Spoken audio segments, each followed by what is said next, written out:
नमस्कार, आदाब, सत श्री अकाल, वेरी गुड मॉर्निंग, सर्वेभ्य नमो नमः।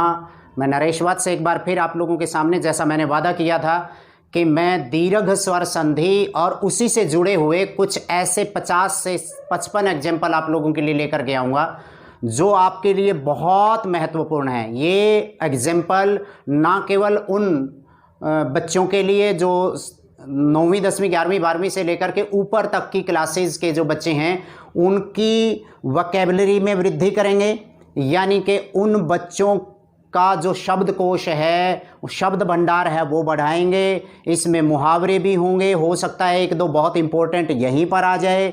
इसमें हो सकता है उपसर्ग भी हों, प्रत्यय भी हों, लेकिन मैं आपको ये जो टॉपिक करवा रहा हूँ ये आपको अंत तक देखना चाहिए। आज जो बातें मैंने पहली वीडियो में छोड़ दी थी, उनके अर्थ नहीं बताए थे, वो सारी बातें मैं आप लोगों के लिए लेकर के आया हूं। तो चलिए बिना समय गंवाए आज का जो हमारा टॉपिक है वो है महत्वपूर्ण उदाहरण। महत्वपूर्ण उदाहरण, और ये ध्यान रखना है कि ये महत्वपूर्ण उदाहरण जो हैं वो दीर्घ स्वर संधि के ही हैं। दीर्घ स्वर संधि वह अन्य भी हैं कुछ जो इस नियम को तोड़ेंगे। और कल हमने क्या चीज़ पढ़ी थी? कल हमने एक बात पढ़ी थी कि हम देख रहे थे कि जो ह्रस्व या दीर्घ है अ आ, अगर उससे परे अ या आ ही आ जाता है तो आ बन जाता है, और इसी प्रकार ई पे लागू होता है, इसी प्रकार ऊ पे लागू होता है, री पे लागू होता है। ये सारी बातें हमने कल पढ़ी थी।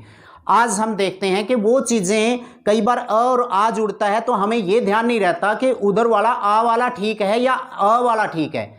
आ और अ में कन्फ्यूज हो जाते हैं, छोटी और बड़ी ई में कन्फ्यूज हो जाते हैं। जहाँ कन्फ्यूज़न की स्थिति होती है मैं वही एग्जाम्पल आपके लिए लेकर के आया हूँ। तो आइए हम शुरुआत करते हैं पहले एग्जाम्पल से। पहला जो एग्जाम्पल है वो है आपका, एक शब्द आता है, पीछे शुद्ध शुद्ध में भी आया था क्योंकि इसमें मैं वर्तनी भी आपकी करवा रहा हूँ, अभ्यारण्य। आप सोच करके देखिए, ये एग्जाम्पल अगर आपके सामने आता है, अभ्यारण्य लिखा कैसे जाता है? तो बहुत सारे कहते हैं कि भारत में कितने वन्य जीव अभ्यारण्य हैं। अभ्यारण्य ऐसे लिख देते हैं लोग, अभ्यारण्य। ये शुद्ध शुद्ध में आया था और इसको शुद्ध और अशुद्ध में छांटा गया था। क्या ये सही है?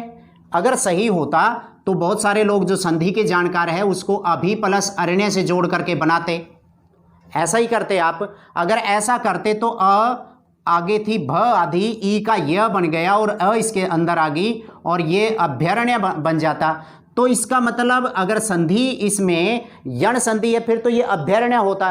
फिर वहाँ अभ्यारण्य जो लिखा जाता है क्या वो सही है या कुछ और है? ये भी गलत है और ये भी गलत है। सही शब्द क्या है? सही शब्द है आपका दीर्घ संधि का, और दीर्घ संधि का है अभय प्लस अरण्य। अभय प्लस अरण्य। अभय का मतलब होता है बिना भय का अरण्य।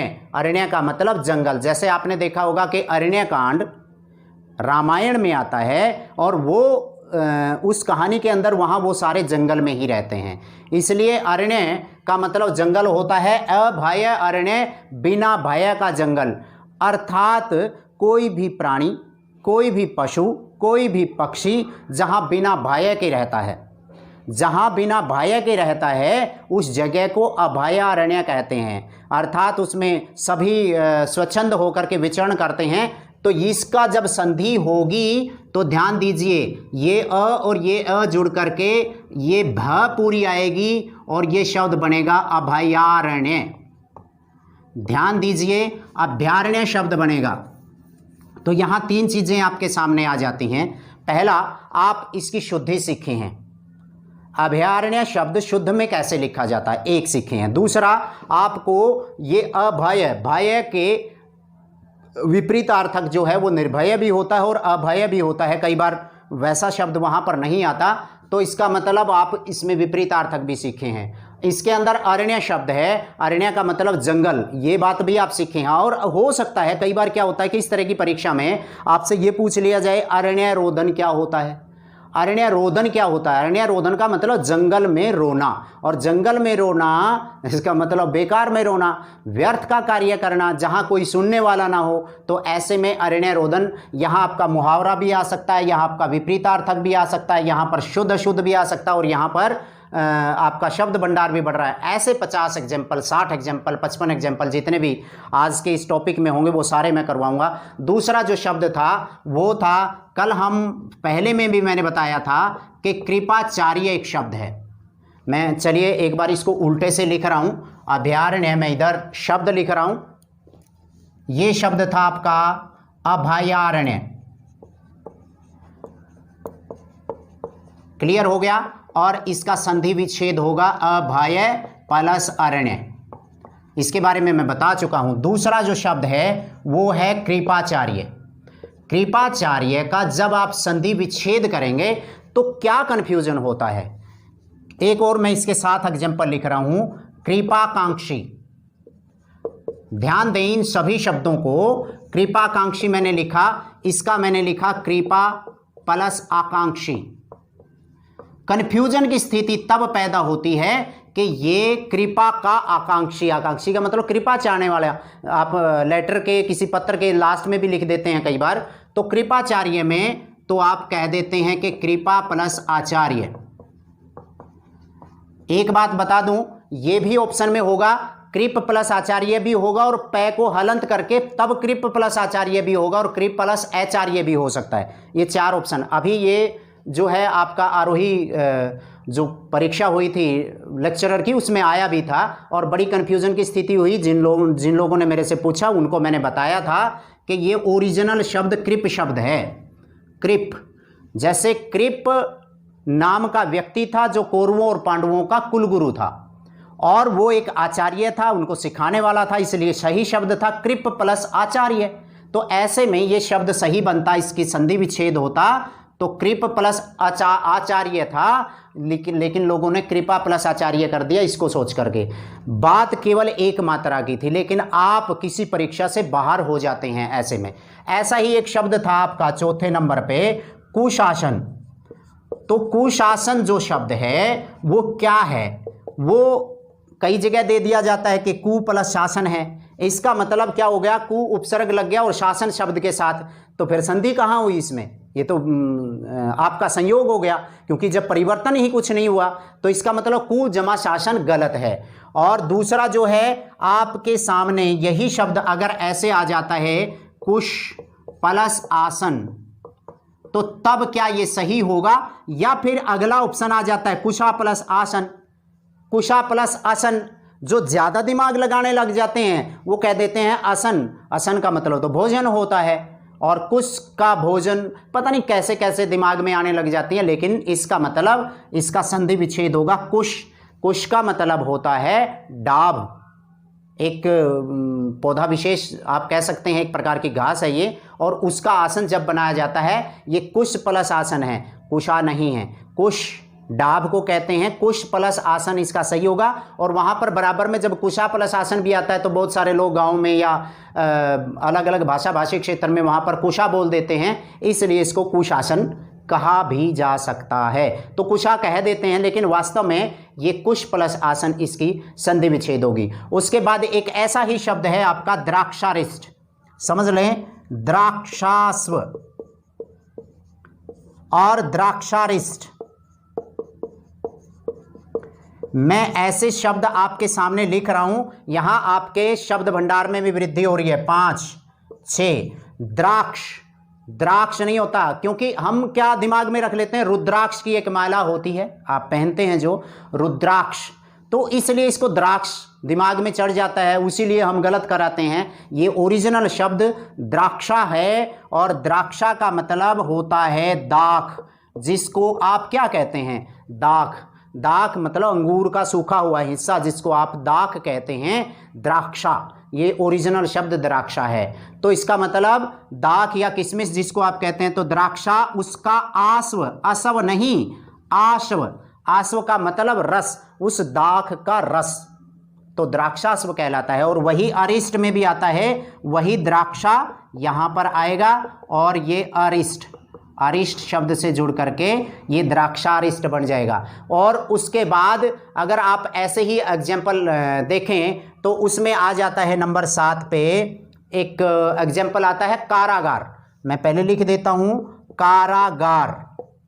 यहीं उलझ जाते हैं क्योंकि कार अगर हम इसको लिखें कार प्लस अगार, एक तो ये आएगा आपके सामने, एक कारा प्लस अगार, एक आएगा कार प्लस आगार, एक कारा प्लस आगार। तो वहां पर हम इसमें ये तो नियम का हमें पता होता है अ और आ जुड़ करके आ बन जाता है, लेकिन अ और आ में ही हम इतने विचलित हो जाते हैं, कार के साथ जोड़े, कारा के साथ जोड़े। मैं उनके लिए कह रहा हूं कि जो शुरुआत में इन बातों को सीखते हैं। एक बार बता दूं मैं, आगार का मतलब होता है एक सामान्य शब्दों में डिपो, ये कह सकते हैं आप, किसी बाउंड्री से घिरी हुई जगह को कहा जाता है। जैसे आपकी राजस्थान से जितनी भी बसें आती हैं यहाँ, वो जयपुर आगार, जोधपुर आगार आपने देखा होगा, उस डिपो की बस होती है, वहाँ से आप अंदाज़ा लगा लें। और कार के साथ क्या, कारों का आगार डिपो कारों का नहीं है, वो आपने ये जो शब्द है कारागार, ये कारा से जुड़ करके बना है और कारा का मतलब होता है जेल। और कारागार भी ये पूरा शब्द जो है जेल, ऐसी बाउंड्री से घिरी हुई चीज़ जो जेल होती है और कैदियों को रखने के लिए बनाई जाती है। तो वहाँ पर कारा प्लस एगार नहीं बल्कि ये आगार होगा। तो याद रखिए कारागार का संधि विच्छेद कारा प्लस आगार होगा। मेरी बात समझ में आ रही है। और उसके बाद एक ऐसा ही शब्द आता है 8वां महात्म्य, महात्म्य नहीं सॉरी महामात्य, समझ लें इसको, ये होता है महा जमा अमात्य, अमात्य नहीं, बस इसी में गड़बड़ कर देते हैं। कई लोग इसको अमात्य कह देते हैं, अमात्य नहीं बल्कि अमात्य है। अमात्य का मतलब मंत्री होता है और महा का मतलब बड़ा मंत्री, पढ़ना मंत्री ने अमात्य बोलने हैं, महामात्य। आपने देखा होगा चंद्रगुप्त के शासनकाल में उस समय पर मंत्री को अमात्य कहा जाता था। उनका जो राक्षस नाम का अमात्य था, महाअमात्य था, बड़ा मंत्री, प्रधानमंत्री कह लो या बड़ा मंत्री, आज का कैबिनेट मंत्री कह लो, तो ये महामात्य है। ये शब्द भी आप लोगों के सामने आ सकता है। ऐसा ही एक शब्द है नंबर 9, मैं लिख रहा हूं, आप वार्तालाप में भी कई बार गड़बड़ कर देते हैं। वार्तालाप समझ लें, वैसे तो ज्यादा दिक्कत नहीं होगी इसमें, लेकिन अलाप और आलाप में गड़बड़ होती है, कंफ्यूजन हो जाता है कई बार। ये वार्ता से जुड़ा है, वार्ता का मतलब बातचीत होता है और आलाप का मतलब बोलने के लिए अर्थ में प्रयोग होता है। वार्ता प्लस आलाप, अलाप नहीं। और ना ही ये वात, क्योंकि वात का मतलब वात प्लस अयन वातायन बन जाता है। जैसे झरोखे को या किसी खिड़की को आप कहते हैं, तो वहां से जोड़ करके आपने देखना ये वार्ता प्लस आलाप होता है। और नंबर 10 एक बहुत इंपॉर्टेंट शब्द है, बहुत बार गलत लिखते हैं, शुरू करें लेकर प्रभु का नाम, क्या? अंताक्षरी। अंताक्षरी होता है या कुछ और शब्द होता है? क्लोजअप अंताक्षरी नाम से एक पहले कार्यक्रम भी आता था, अन्नू कपूर उसको चलाते थे, लेकिन वो असली शब्द है, अगर शुद्ध शुद्ध में आ जाता है तो अंत्याक्षरी शब्द है भाई, अंत्याक्षरी। और इसका संधि विच्छेद होगा अंत्य प्लस अक्षरी। ये बात मैं बाद में बताऊंगा कि क्या इस न की जगह बिंदी हो सकती है। इनके सबके नियम हैं कि इससे अगला जो वर्ण है वो इसी के परिवार का है, त थ ध ध न, तब बिंदी बनती है। वो बातें बाद में बताऊंगा, एक पूरा का पूरा टॉपिक है। तो मेरे ख्याल से आपको 10 एग्जाम्पल सारे के सारे आपको कुछ न कुछ सिखा करके गए हैं। ये सीधे अ और आ नहीं जुड़े हैं, सारे अ और आ के हैं। कहीं आ में अ में ये गड़बड़ करने की जरूरत नहीं है। यहाँ कुछ प्लस आसन में ये भी बता दूं मैं, जब ये 2 शय इकट्ठी आ जाती है, शुद्ध शुद्ध की ये भी बात है, अगर आपकी ये तीनों शय इकट्ठी आ जाए, ये और ये, अगर इन तीनों का कोई ऐसा शब्द आ जाए जिसमें ये 2, इनमें से कोई 2 हो, तब आप उस शब्द में कैसे लिखेंगे? शुद्ध शुद्ध की भी बात है। तो आप जैसे मान लिया ये दोनों इकट्ठी आ जाएं, सपोज करो आपने विशेष लिखना है, तो इसका मतलब जो इनका हिंदी वर्णमाला में क्रम है उसी को लिखेंगे आप। पहले ये आती है तो ये लिखेंगे, बाद में ये आती है ये लिखेंगे। अगर ये और ये आ जाती हैं, सपोज करो आपने प्रशंसा लिखना है, तो आपने क्या करना है, पहले ये वाली आती है और बाद में वो जाती है, तो आपने यही करनी है। कई बार ये भी हो जाता है कि पहले वो शय आएगी फिर वो शय आएगी, इसमें भी विचलित आपने नहीं होना है। तो चलिए 10 एग्जाम्पल मैंने इधर लिखवाए हैं आपके, और 10 मैं इधर लिख रहा हूँ दूसरी तरफ में, आपके समझ में आ गया होगा। 10 अंताक्षरी के बाद एक शब्द आता है जनार्दन। देखिए 11वां जो शब्द है जनार्दन, जनार्दन जो शब्द है वो जुड़ करके बना है जन प्लस अर्दन से।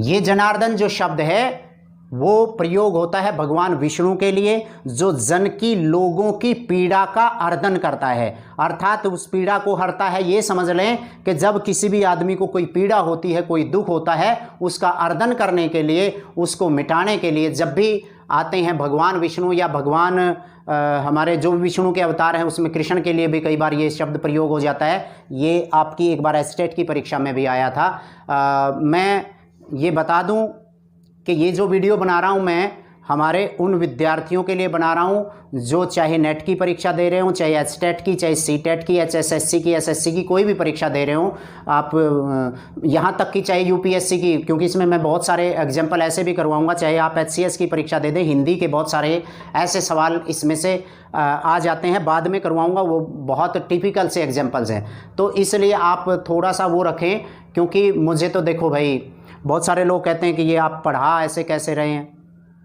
भाई पढ़ा जो रहा हूँ, पिछले 6-7 सालों से हम लोग जो फ्री पढ़ा रहे हैं लड़कियों के लिए, उनके पास लगातार उनके हर सवाल का जवाब देने के लिए मेरे पास समय नहीं होता। तो इसलिए मैं इस तरीके से आपकी एक वीडियो बना करके भेज रहा हूँ, बहुत सारे सवालों के जवाब आपको मिल जाएंगे। तो मुझे उनसे थोड़ा सा फ्री जिनको हम पढ़ा रहे हैं लड़कियों को, उनके लिए, उन लड़कियों को ज़रूर ये वीडियो देख लेनी चाहिए, और यही मेरा उद्देश्य है। नहीं तो मैंने किसी भी वीडियो में ये नहीं कहा कि आप इस चैनल को सब्सक्राइब कीजिए, ये कीजिए, वो कीजिए, कुछ नहीं है। अगर आपको अच्छी लगती है, केवल पढ़ने वाले बच्चे इनको पढ़ें। हिंदी की बस थोड़ी बहुत सेवा जो हम करना चाहते हैं वो इसी रूप में हो रही है। तो आगे हम बढ़ते हैं। जनार्दन के साथ एक ऐसा ही शब्द है आपका जनाकीर्ण। जनाकीर्ण जो शब्द है तो इसका संधि विच्छेद क्या होगा? जनाकीर्ण का मतलब भीड़ के लिए ये शब्द प्रयोग होता है, लोगों की बहुत ज़्यादा जब इकट्ठे हों उसको जन प्लस आकीर्ण शब्द से जुड़ करके बना है। ध्यान दीजिए, जन प्लस आकीर्ण से जनाकीर्ण शब्द बनेगा, और ये आपकी समझ में आ भी गया होगा। ऐसा ही एक शब्द, ये सारे एग्जाम्पल जो मैं आपको करवा रहा हूँ ये विभिन्न परीक्षाओं में आए हैं, ऐसे इसी तरह के एग्जाम्पल आते हैं। और एक एग्जाम्पल अभी मैं आपको जो करवाने जा रहा हूँ 13वें नंबर पे, वो बहुत इम्पोर्टेंट भी है आप लोगों के लिए। क्यों? क्योंकि बड़ी गड़बड़ होती है। क्या? एक शब्द है आपका अहन, समझ लें इसको। अहन का मतलब दिन होता है, और अहर निशम इसी से बना है, अहन और निशा।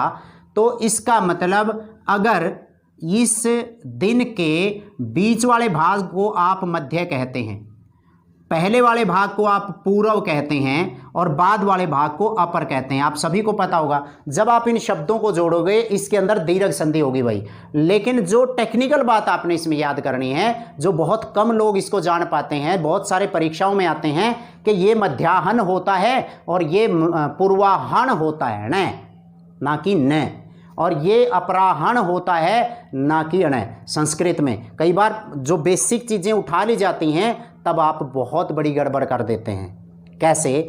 सपोज करो पूर्व पद में जब भी रै री शय हो, ये मैं समझा भी देता हूँ। मैं एक बार आपको थोड़ा सा एग्जाम्पल बता रहा हूँ।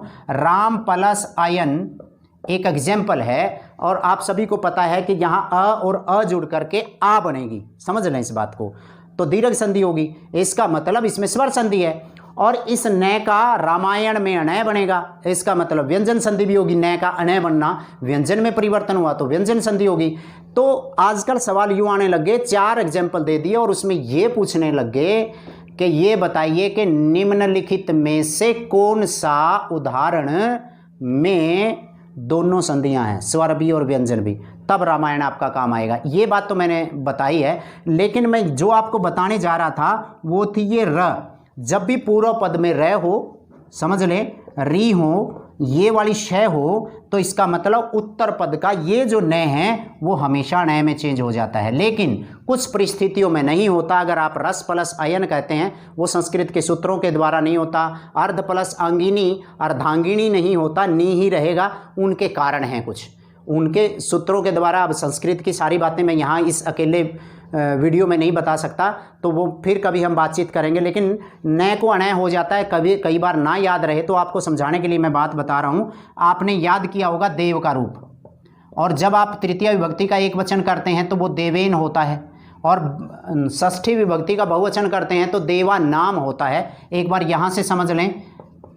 बहुत सारे ये है कि इन चीज़ों को दूसरों के साथ जोड़ लेते हैं। अब आप हो सकता है आपका एक शब्द हो नृप, यहाँ री आ रही है, पुष्प। अब आप इन तीन शब्दों को उसके साथ जोड़िए।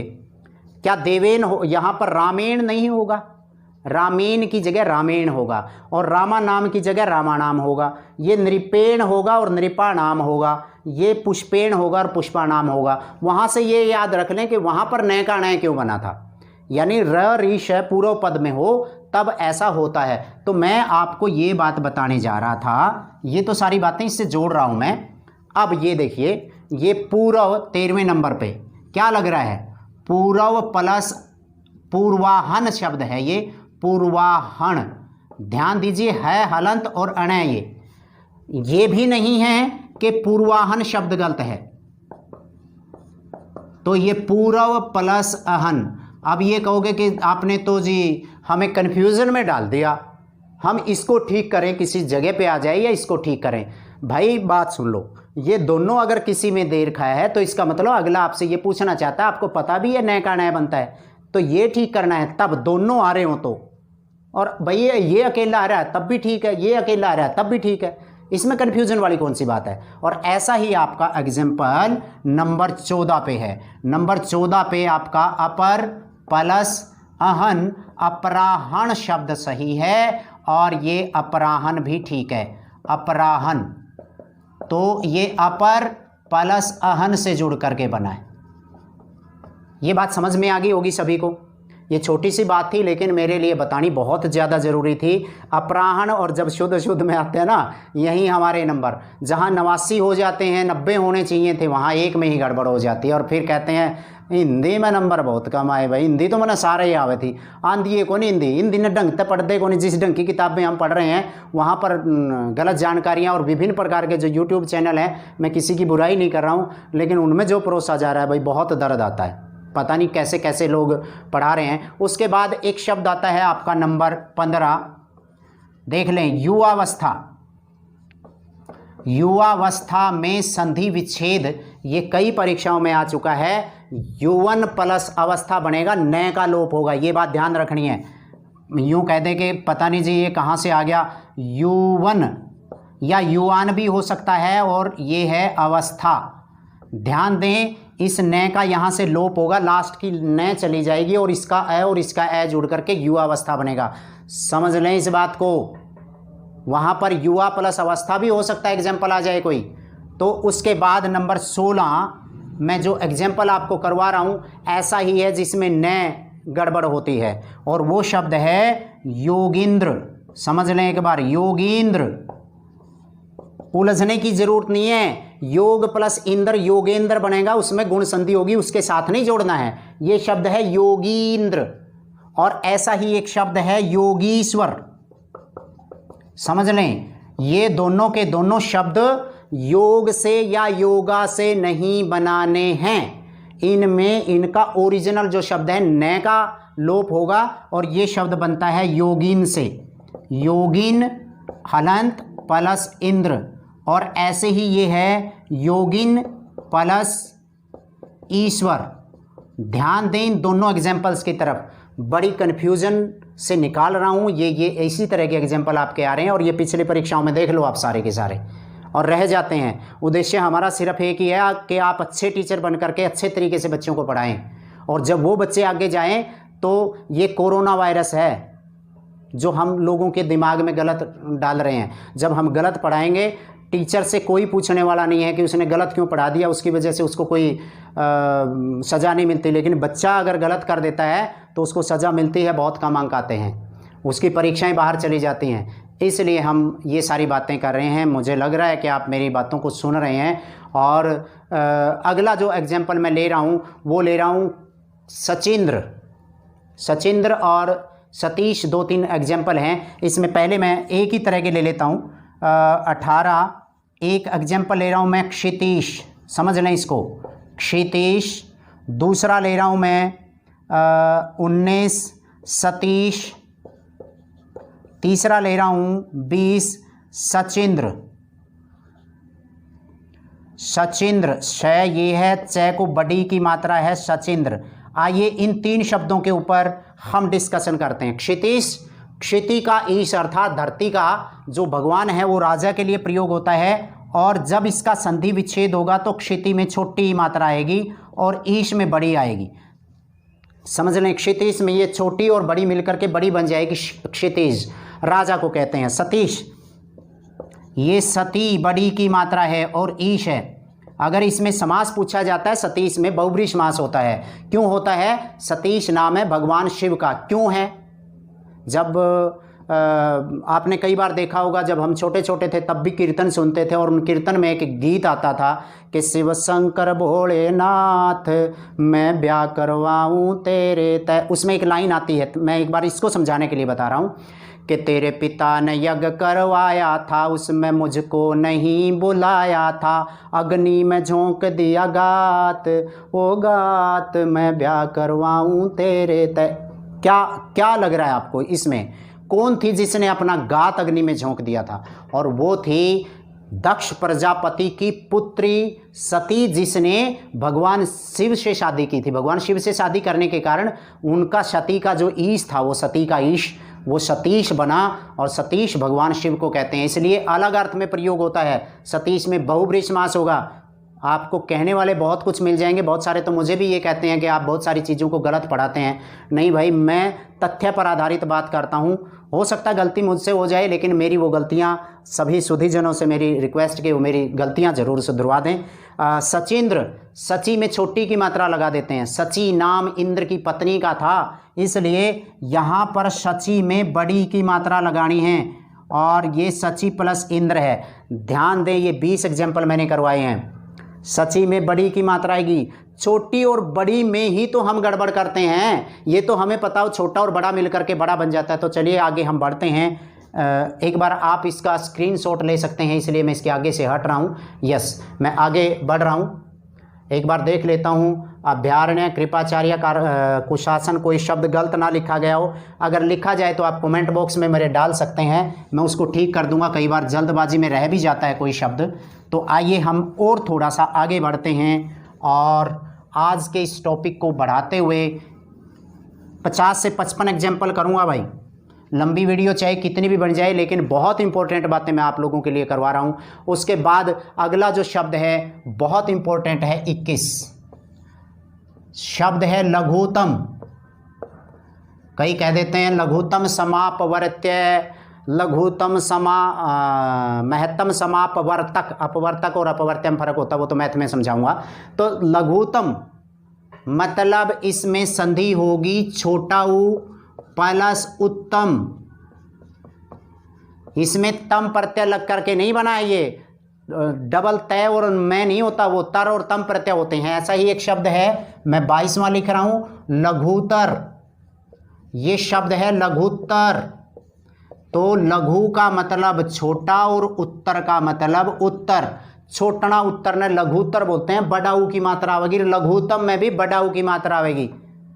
गलत नहीं लग गया, गलत लग गया यूँ, लेकिन सही है। और उसके बाद अगला जो एक शब्द है वो है बहुउद्देशीय, नंबर 23। देख लो, बड़ाऊ की मात्रा आवेगी। बहु में हमेशा छोटे की आती, लेकिन इसमें बहुउद्देशीय। आपने देखा होगा कि बहुत सारी बहुउद्देशीय परियोजनाएं हमारे देश में चल रही है, लेकिन जब इसका संधि विच्छेद करेंगे तो ये बहु छोटा और उद्देशीय। तो ये समझ में आ गया होगा मेरे ख्याल से आप लोगों को कि यहाँ आपको जो बड़ी दिखाई दे रही है उधर छोटी होगी। शुद्ध शुद्ध में अगर ये आ जाता तो यूँ कह देते हैं कि यूँ तो गड़बड़ था, क्योंकि बहु में तो छोटा ऊ की मात्रा है। अरे संधि भी देख लो। ऐसा ही एक शब्द है आपका मृत्युपरांत। देखो बड़ा ऊ की मात्रा आएगी उरे, मृत्युपरांत। समझ लें इसको, तो ये बनेगा मृत्यु छोटा ऊ यहाँ प्लस उपरांत।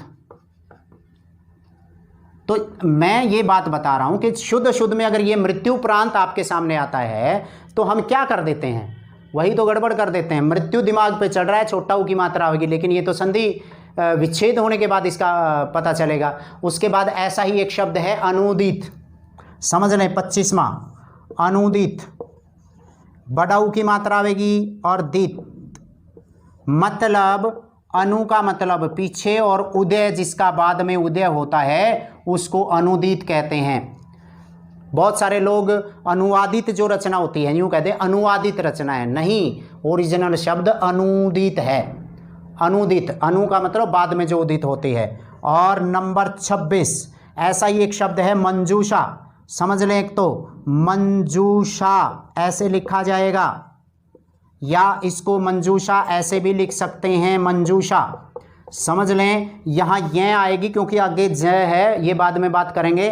कभी भी इसकी जगह मंजूषा में बिंदी की जगह नए नहीं लिखनी। शुद्ध शुद्ध में ऐसी ऐसी गलतियाँ आपसे करवाते हैं वो लोग। तो इसका मतलब ये जो शब्द है वो आएगा मंजू प्लस उषा। दिमाग में ये बात रख लेना कि यहाँ पर छोटा ऊ है, बड़ा ऊ नहीं है। कदे ऊषा बना दो इसको, इसी में गड़बड़ हो जाती है बस। तो मंजूषा में ये आपकी संधि होगी नंबर 27। ऐसा अगर हम इन एग्जाम्पल्स की बात करें, एक शब्द आता है गुरु उपदेश। कौन सा? गुरु उपदेश। समझ में आ रही है ना? तो इसका मतलब हम लिखेंगे इसको गुरु। देखो यहाँ बड़ा ऊ लगाना है, छोटा ऊ और बड़ा ऊ में रुक जाओ जाने वाले, रुक ये है, और रूख अगर आप लिखोगे तो ये है रूख। ये रुक रुक रुक रुक, अरे बाबा रुक, इसका मतलब ये रुक है, छोटा ऊ है, और ये रूख पेड़ के लिए प्रयोग होता है, तो यह बड़ा ऊ है। गुरु, गुरु में बड़ा हुआ होगा गुरु, लेकिन जब अकेला गुरु लिखा जाता है तो छोटा होता है, लेकिन यहाँ बड़ा क्यों हो जाता है? गुरुपदेश। एक बार मैं समझा रहा हूँ, गुरुपदेश ये बनेगा गुरु छोटा प्लस उपदेश। जब यहाँ पर संधि होती है ऊ की और ऊ की, छोटा और बड़ा मिलकर के बड़ा बन जाता है। ये बातें दीर्घ संधि में हैं, मैं एग्जाम्पल करवा रहा हूँ भाई। नियम मैंने कल की वीडियो में करवा दिए बिल्कुल आसानी से। अगर आपको केवल ये नियम देखने हैं तो आप पिछली वीडियो देखिए, उसका भाग 1 के नाम से मैंने वो बनाई थी। उसके बाद आपका 28, मुझे लग रहा है आपको समझ में तो आ ही रहे होंगे। सिंधूरमी, कल हमने लघुर्मी करवाया था, उसमें बताया था मैंने, तो आज हम सिंधूरमी करवा रहे हैं। सिंधु का मतलब सागर की लहरें, सिंधूरमी, सिंधु की लहरें। तो सिंधु ऐसे लिखा जाता है मेरे भाई, सिंधु। और ऊर्मी में बड़ा ऊ की मात्रा आती है, सिंधु ऊर्मी, सिंधु की लहरें। बस इसी में कन्फ्यूजन कई बार, भाई यहाँ छोटी आवेगी कि बड़ी आवेगी, ये याद कर लो। याद करें, ये दुश्मन मारे मरेगा। परीक्षा में पास होकर के अच्छे टीचर बन करके दिखाओ, और उसके बाद आप लोग बच्चों को अच्छे अच्छे पढ़ाओ। अगला जो शब्द है वो करवा रहा हूँ मैं, विधुदय। समझ लें एक बार, आपने सूर्योदय तो सुना होगा, सूर्य उदय, उड़ान ए उड़ान ओ बन गया, गुण संधि है, लेकिन गुण संधि तो मैंने अभी तक करवाई नहीं। लेकिन विधु, विधु कहते हैं चांद को, दिमाग में रख लें इसको। विधुर बड़ा ऊ दाय, इसका मतलब जब चांद निकले उसको आप क्या कहोगे? चांद निकले तो उसको विधु का उदय होना। तो जब यहाँ लिखोगे विधु, ये आपका विधु छोटा है और ये इधर आपका उदय है, विधुदय। इसका मतलब विधु का उदय होना। विधु किसको कहते हैं? चांद को कहते हैं। मेरी बात समझ में आ रही है? बोर्ड पे लिखा हुआ समझ में आ रहा है? अगर कोई और बात आपने पूछनी है तो आप पूछ भी सकते हैं। उसके बाद मैं आगे चल रहा हूँ। भूर्ध्व, भूर्ध्व इसका 30वां, चलो मैं 30वां एग्जाम्पल करवा रहा हूँ। भू का और ऊर्ध्व, ऊर्ध्व, ऊ रे ध व, वर्ण विच्छेद में बताऊंगा क्यों ये पहले रे बोली जाती है, फिर बाद में चर्चा करेंगे इसको। भूर्ध्व बड़ा ऊ और बड़ा ऊ दोनों जगह बड़ा ऊ है और बड़ा बन जाएगा, तो इसका मतलब ये हो गया भू और ये ध, भूर्ध्व जमीन का ऊपर उठे हिस्सा ना बोले करे, जो जमीन का ऊपर हिस्सा उठ रहा हो उसको भू ऊर्ध्व कहते हैं। मेरी बात समझ में आ गई। उसके बाद ऐसा ही है, अगर जमीन का कोई चीज ऊपर हो तो भू प्लस ऊपरी ऐसा शब्द भी आ सकता है। भू प्लस ऊपरी, ऊपर संधि के उसमें ऊपरी प्लस उक्त ही होता है, उपरयुक्त। उपरोक्त विषय के संदर्भ में ऐसा लिखा जाता है, उपरोक्त शब्द गलत है, वो हम यण संधि में करवाएंगे। लेकिन भू ऊपरी, धरती के ऊपर, तो इसका मतलब भूपरी, भूपरी। तो ये आपका 31वां एग्जाम्पल मैं यहाँ लिख रहा हूँ, 32वां और लिख रहा हूँ मैं। 40 एग्जाम्पल यहाँ पर पूरे करूँगा, आपके 30-35 करूँगा या 16-17 आगे और हम ले लेंगे। उसके बाद ऐसा ही एक एग्जाम्पल आ सकता है आपका, वैसे मैंने पिछले में करवा दिया था, रविंद्र। जो गलती कर देते हैं हम, भूपरी इधर लिख रहा हूँ मैं, 1 मिनट। ये शब्द था आपका भूपरी और संधि विच्छेद होगा भू जमा ऊपरी। आगे समझ में। यहाँ हम कर रहे हैं रविंद्र, ध्यान दें, रविंद्र हो, कविंद्र हो, इस तरह के एग्जाम्पल में हम बड़ी गड़बड़ कर देते हैं। रविंद्र, इसका मतलब रवि प्लस इंद्र। जब ये अलग अलग होंगे तो ऐसे होंगे, रवि प्लस इंद्र। और जब ये ई और ये ई जुड़ करके बड़ी ई, जिनका नाम रविंद्र है, वह भी आधे गलत लिखे हैं। हालांकि नाम में कोई गलती नहीं होती, आप कैसे भी लिख सकते हैं, उसको एक्सेप्ट करना पड़ेगा अगले को। लेकिन अगर आप सार्थकता देखना चाहते हैं तो इसमें गड़बड़ नहीं होनी चाहिए। ऐसा ही आपका एक शब्द है 33, महिष। महेंद्र लिख दो, महेंद्र, महेंद्र लिख देते हैं। जब आप इसको अलग अलग करते हैं तो ये बनेगा मही प्लस इंद्र, क्योंकि ये एग्जाम्पल आएगा उल्टे तरीके से। जब आपको मही जमा इंद्र में संधि होगी, आप फटाक से महेंद्र कर देंगे। दिमाग में ही नहीं रहता कि इसमें बड़ी ई और छोटी ई मिलकर के बड़ी ई बन जाएगी, वो महाजमा इंद्र होता जो महेंद्र होता है। तो संधि विच्छेद ये दे करके आपसे पूछा जाए, क्या करोगे? ऐसा ही एक एग्जाम्पल है आपका महेश। तो वो महिष शब्द अगर आप लिखा जाए और इधर से मही जमा में ईश लिखा जाए तो आप, ज़्यादातर लोग तो इसको ही भी महेश कर देते हैं। याद रखिए भाई, ध्यान से देखना पड़ता है, बस जल्दबाजी में भी ऐसा हो जाता है। मेरे से भी हो सकता है, किसी दूसरे से भी हो सकता है। मही प्लस ईश, मेरी बात समझ में आ रही है? उसके अलावा एक शब्द आता है हिमाद्री। हिमाद्री शब्द आ सकता है। अद्री का मतलब पर्वत होता है, और ये 35वां अद्री, हिम का पहाड़, हिम प्लस अद्री। अब यहाँ पर मैंने ये शब्द क्यों दिया है, इस शब्द को मैं क्यों कर रहा हूँ, क्योंकि बहुत सारे लोग यहाँ आद्री कर देते हैं, क्योंकि नियमानुसार तो आद्री और हिम और आद्री भी होता है। तो एक ऑप्शन में उसमें हिम प्लस आद्री भी होगा, तो अद्री का मतलब पर्वत होता है, आद्री का मतलब नहीं होता। तो इसलिए इसको आप हिमाद्री याद रखें। ऐसा ही एक एग्जाम्पल है दीपावली, जिसको आप कहते हैं, दीपावली की जगह मैं थोड़ा बहुत इसी से मिलता जुलता अरावली शब्द लिख रहा हूँ। अरावली, यहाँ क्या गड़बड़ होती है, एक तो ली में गड़बड़ कर देते हैं हम। ये आपने लिखना है अर प्लस अवली, याद रखें। अर का मतलब कोई तिली भी होता है, अवली का मतलब पंक्ति होता है, और आवली का मतलब नहीं होता। बस ये एक ऑप्शन में आवली भी आवेगा, एक में अवली भी आवेगा, तो बस इसी में हम कंफ्यूज हो जाते हैं। तो हिम प्लस अवली। ऐसे ही अगला एक एग्जाम्पल आता है नयनम्बू, 37 नयनम्बू, नयनम्बू, यस नयनम्बू। ये ऐसे हो सकता है, जिसका मतलब वह है नैन का पानी, आँखों का पानी, आंसू न बोल रहे हैं नयनम्बू। तो ये एकदम से बिना सुने आया शब्द है, इसी में गड़बड़ हो जाती है। तो आप इसको करेंगे नयन प्लस अम्बू, नयन प्लस अम्बू। अम्बू का मतलब पानी और नयन का मतलब आँखों का पानी। काढ़ा होगा खूब, यस। इसको इस बार किसी परीक्षा को आपने छोड़ना नहीं है। मैं सिर्फ दीर्घ संधि के करवा रहा हूँ जो आपकी परीक्षाओं में आते हैं, वो नहीं आते। हिमालय, विद्यालय, वो नहीं आते, वो तो सिर्फ छोटे बच्चों को समझाने के लिए है। नियम तो इसमें भी करवा रहा हूँ। एक शब्द है आपका अभीष्ट, 38 शब्द है अभीष्ट। समझ लें, इसमें अभीष्ट में अभी प्लस ईस्ट होगा, और अभीष्ट को आप कैसे करोगे, समझ लें एक बार। अभी प्लस ईस्ट, ईस्ट में छोटी की मात्रा आवेगी, एक बात ध्यान रखें। अभीष्ट में बड़ी की मात्रा आवेगी, दो बात ध्यान रखें। अभीष्ट संख्या है 35। आप मैथ में जब भी कोई उत्तर लिखते हैं अभीष्ट छोटी की मात्रा लिखते हैं ज़्यादातर लोग, तो अभीष्ट होता है ये, क्योंकि इसमें छोटी ई और छोटी ई मिलकर के बड़ी हो जाती है। ऐसा ही एक ईक्ष शब्द होता है, ईक्ष, इच्छा, ईक्षक, उसमें बड़ी ई आए करे लास्ट में। मैं लिख देता हूँ, मान लिया शब्द आपने परीक्षक लिखना है, परीक्षक, तो क्या करोगे इसको, परी प्लस ईक्षक, परी प्लस ईक्षक, और ये आपका 39वां एग्जाम्पल हो गया। 40वां एग्जाम्पल भी मैं एक और करवा रहा हूँ, परीक्षा, परीक्षक, या ऐसा ही प्रतीक्षित। परीक्षा में ज़्यादातर लोग परीक्षा में भी परी प्लस ईक्षा जुड़ गए, परी प्लस ईक्षा, समझ लें इसको। परीक्षा परिणाम लिखते हैं, लिस्ट बनाई जाती है, परीक्षा में छोटी की मात्रा, कर दिया काम भाई।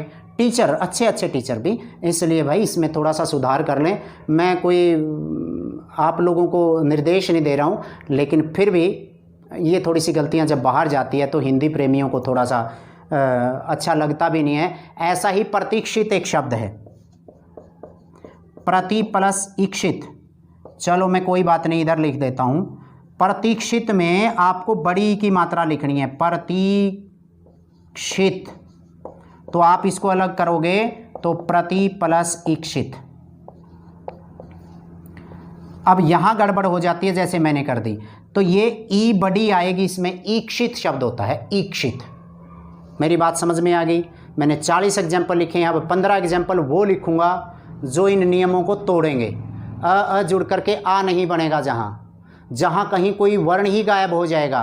तो इसलिए ये सारे जितने एग्जाम्पल है इसका भी आप एक स्क्रीनशॉट ले सकते हैं, और मुझे लगता है आपको समझ में तो आ रही होगी बातें। अगर आपको लगता है कि ये चीज़ें आपको नहीं चाहिए, 40 से 41 मिनट की वीडियो बन चुकी है, लेकिन 5 से 7 मिनट और लगाऊंगा, कोई बात नहीं, आपका लंबा है तो लंबा सही।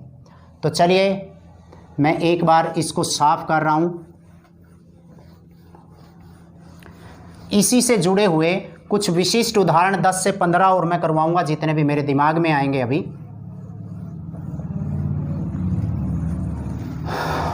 चलिए मैं आपको करवा रहा हूं कुछ, आप कह सकते हैं इनको अपवाद, आप इनको कह सकते हैं हिंदी की संधियां,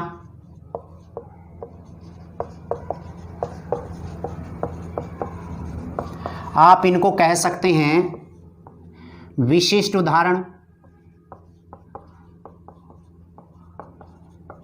समझ लें, ये बहुत इंपॉर्टेंट है। चाहे आप HCS की परीक्षा में बैठ जाना भाई, इस तरह के एग्जाम्पल आपको उलझा सकते हैं, जो अब करवाने जा रहा हूँ। 10 से 15 ही के एग्जाम्पल है, लेकिन हम बड़ी गड़बड़ कर देते हैं इनमें।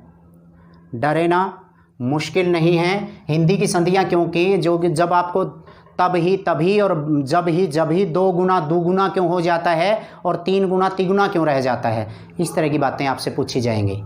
और ऐसे ही भाभी, भाभी, या कहाँ से आ गई, तो नदी, नदियाँ क्यों हो गया, ये भी है। और कई बार, जैसे मैं एग्जाम्पल आपका पहला करवा रहा हूँ, समझ लें, मैं उल्टी साइड से अब विच्छेद कर रहा हूँ। सार प्लस अंग एक शब्द है, आपके अनुसार जब आपने सिर्फ नियम रट रखे हैं, वो यूं कहेंगे अ और अ जुड़ के सारांग बन जाएगा, ये सारांग कहेंगे नहीं, लेकिन इसमें एक अ का लोप हो जाता है, ये सारंग बनेगा। सारंग का मतलब होता है बहुत सारे एग्जाम्पल, बहुत सारे अर्थ हैं। मोर के लिए ये, शेर के लिए ये, हिरण के लिए ये, कपूर के लिए ये, तो बहुत सारे शब्दों के लिए सारंग शब्द प्रयोग होता है। तो सारंग का संधि विच्छेद सार प्लस अंग होगा, लेकिन सारांग नहीं बनेगा। ऐसा ही एक शब्द है अप प्लस अंग, समझ लें इसको, अप प्लस अंग, अपांग भी होगा और अपंग भी होगा। अपंग का संधि विच्छेद अगर आपसे पूछा जाता है तो आप इसका अपंग भी लिखेंगे और अपांग भी। दोनों सही है। अब आपसे ये भी पूछा जा सकता है कि इसका अर्थ क्या होता है। इन दोनों का अर्थ अलग होता है। अपंग दिव्यांग के लिए प्रयोग किया जाता है आजकल, और दिव्यांग का मतलब होता है जिसका कोई एक अंग कम हो, कमी हो, और अपांग का मतलब ये आंख की जो कोर होती है ना, इसको अपांग कहते हैं, इसलिए ये भी गलत नहीं है। तो दोनों सही है। नंबर 2। नंबर 3 बड़े आसानी से समझ तो रहे हैं, या फास्ट बोलूं? फास्ट की कोई जरूरत नहीं। ऐसा ही एक शब्द है सीमंत, सीम प्लस अंत, समझ लें इसको, सीम प्लस अंत। आपके अनुसार तो ये सीमांत होना चाहिए, लेकिन कई बार वहाँ सीमंत का संधि विच्छेद पूछ लिया जाए, और दोनों सही है वैसे तो, लेकिन प्रश्न पूछने का ढंग उसका क्या होगा ये कोई नहीं बता सकता। हो सकता है वो ये कहे सीमंत। सीमंत क्या होता है? सीमंत जो औरतें मांग भरती हैं, जो बीच का जो हिस्सा होता है जहाँ पर वो सिंदूर लगाती हैं, उस जगह को सीमंत कहा जाता है। तो सीमंत अगर वहाँ स्त्रियों में मांग और ये बात पूछ करके इसका संधि विच्छेद क्या होगा, तब क्या करोगे? सीमा प्लस अंत? नहीं, ये सीम प्लस अंत से सीमंत ही बनता है, सीमा प्लस अंत नहीं है। तो ये बात समझ लें। उसके अलावा एक ऐसा ही शब्द है मार्तंड, मार्त प्लस अंड। सूर्य के लिए यह प्रयोग होता है, नियमानुसार तो मार्तांड होना चाहिए था, इसका मतलब ये शब्द रह जाएगा मार्तंड। उसके बाद ऐसा देखो, नियम टूट रहे हैं ना इनमें सभी में। शब्द है कुलटा, शब्द है देखो एक बार 5 में, कुल प्लस अटा है। अगर आप ये देखें इसके अंदर अ है, इसके अंदर अ है, तो नियमानुसार तो कुलाटा बनना चाहिए था। ये तो हमारा गांव में एक आदमी का नाम है कलाटा। कुलाटा नहीं है, कुलटा। ऐसी जो कुल को अटा कर दे, मतलब तहस नहस कर दे, ये कह सकते हैं हम के व्यभिचारिणी जो औरत होती है वो कुलटा होती है, कुलटा। और इसका संधि विच्छेद ये कुल प्लस अटा होगा। नियम गया गोते खंदा। नियम नहीं यहाँ लगता। जब नियम नहीं लगता तो इसका मतलब ये हिंदी की संधियाँ कह सकते हैं। कुछ विशिष्ट एग्जाम्पल इसलिए मैंने लिया है। ऐसा ही एक एग्जाम्पल है आपका मूसलाधार, समझ लें एक बार। छठा, ये पेपरों में आए हुए हैं, मूसल प्लस धार है, क्योंकि जिनको सिर्फ नियमों का जानकारी है वो ये कहेंगे अधार बना दो जी। यहाँ ए और ये ए जुड़ करके मूसलाधार बन जाएगा। जी नहीं, मूसल जैसी धार, तो ये बनेगा मूसलाधार।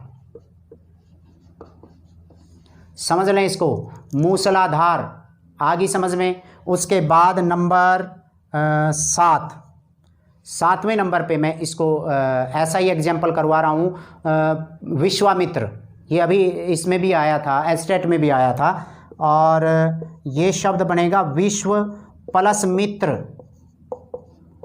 मैं नाम नहीं ले रहा हूँ, एक बहुत बड़े पब्लिकेशन की किताब में इसको विश्व प्लस अमित्र रख रहा है। तो इसका मतलब आपको सार्थकता भी तो देखनी है। विश्व का अमित्र विश्वामित्र हो गया। बस ये कर दिया कि यहाँ की है और यहाँ की है, आ बना दिया उन्होंने। लेकिन इसका सही संधि विच्छेद होगा विश्व प्लस मित्र। जैसे इसमें आ का आगम हुआ है, यहाँ पर एक, क्योंकि 3 बातें होती हैं, वो कभी मैं फिर करवाऊंगा। आदेश क्या होता है, आगम क्या होता है, लोप क्या होता है, ये सारी संधि से जुड़ी हुई बातें हैं, लेकिन बहुत लंबे लंबे पीरियड बन जाएंगे, इसलिए मैं इसमें भी आपका विश्वामित्र की संधि ये होगी भाई, ध्यान दें, विश्वामित्र। क्लियर।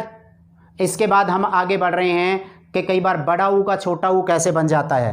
8वां, प्रभु, प्र जमा में बड़ा ऊ है, ध्यान दें, और जब ये इकट्ठा होगा तो ये प्रभु में छोटा ऊ हो जाएगा।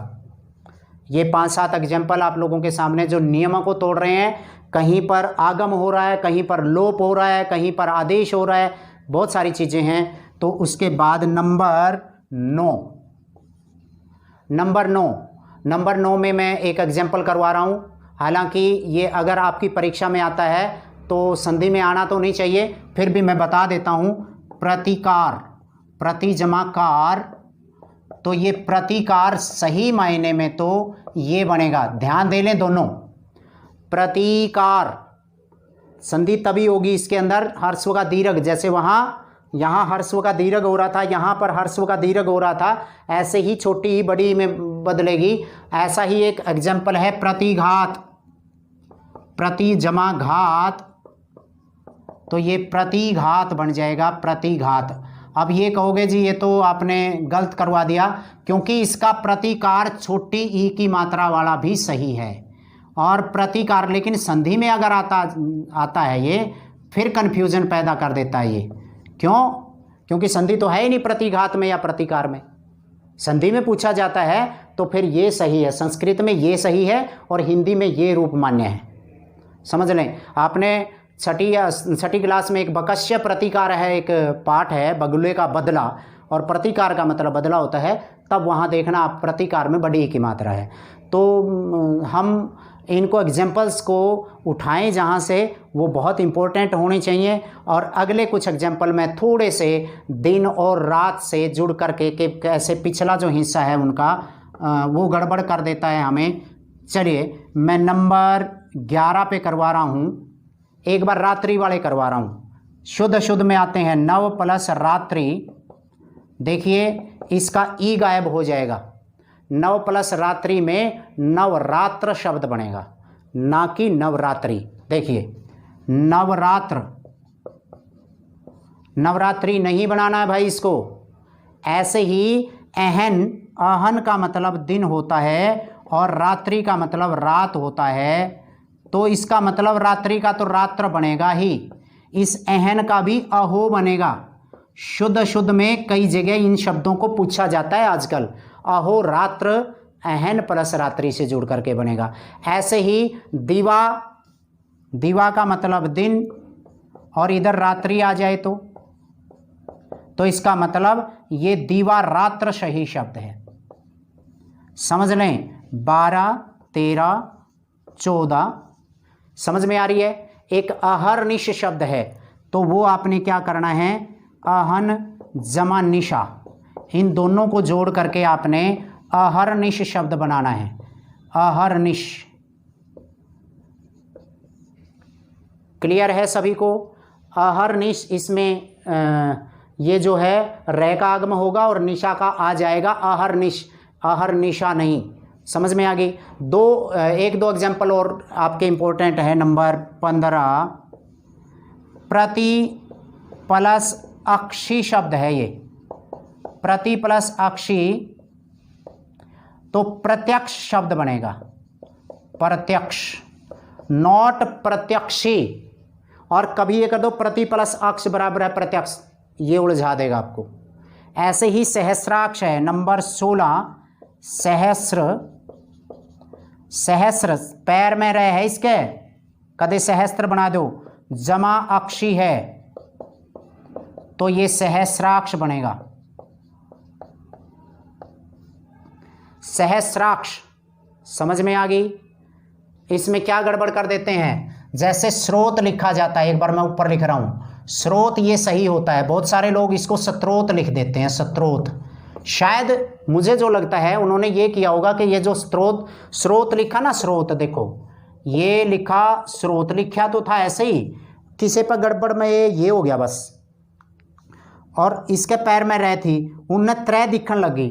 और ऐसा ही सहस्र में है कि लिखा तो था ये श्रय, बीच में तो किसी ने थोड़ा सा कट मार दिया तो सहस्त्र दिखने लग गया, सहस्त्र गलत है, तो ये सहस्र है, सहस्राक्षी, सहस्राक्ष इंद्र के लिए प्रयोग होता है। तो इसके लिए, इसके बाद एक लास्ट एग्जाम्पल और मैं करवा देता हूँ, 17, और इसमें आता है पतत प्लस अंजलि। अंजलि में छोटी की मात्रा आती है और ये बन जाएगा पतंजलि, पतंजलि नहीं भाई। इस प्रकार से मैंने आपको 57-58 एग्जाम्पल करवाए हैं। समय काफ़ी हो गया है, 53 से 54 मिनट की वीडियो बन गई है। तो उम्मीद करता हूँ ये वीडियो अगर आपको अच्छी लगती हो, आप लोगों के काम की हो, तो भाई कमेंट डाल दिया करो कि सर ऐसी वीडियो चाहिए, नहीं तो आपको बहुत सारी वीडियोस यूट्यूब पे मिल जाएगी। मेरा कोई उद्देश्य ये नहीं है कि फेसबुक पे या इन पे बहुत ज़्यादा कोई प्रसिद्धि पाई जाए, लेकिन बस सिर्फ ये है कि इन शब्दों को मैंने करवाने का मतलब ये है कि बार बार बहुत सारे लोग इनको गलत लिखने लग गए। नियमों की जानकारी ना होने की वजह से गलत लिखने लगे। जितना मुझे आता था, वो आता ना कि एक से एक बढ़कर है। आप में से भी बहुत सारे लोग जो इस वीडियो को देखेंगे, तो उनसे सुधीजनों से मेरा रिक्वेस्ट है कि वो मेरे जो मैंने ये एग्जाम्पल्स लिखे हैं, इनमें हो सकता है कहीं ना कहीं मैं मार खा गया हो, उसको लोक हित में दूसरे लोगों को गलत जानकारी ना जाए, वो मेरी थोड़ी सी दुरुस्त करवा दें। हो सकता है, क्योंकि मैंने भी कहीं ना कहीं किताबों से ही पढ़ा है। तो आप सभी ने इसको देखा, 55 मिनट की वीडियो हो गई है, इसलिए मैं यहीं पर विराम दे रहा हूँ। अगले वीडियो में फिर ऐसे ही पहले एक बार आसान नियम करवाऊंगा, उसके बाद फिर ऐसे ही कुछ मुश्किल एग्जाम्पल लेकर के आप लोगों के बीच में उपस्थित होऊंगा। तब तक के लिए इजाज़त, नमस्कार, जय हिंद, जय भारत।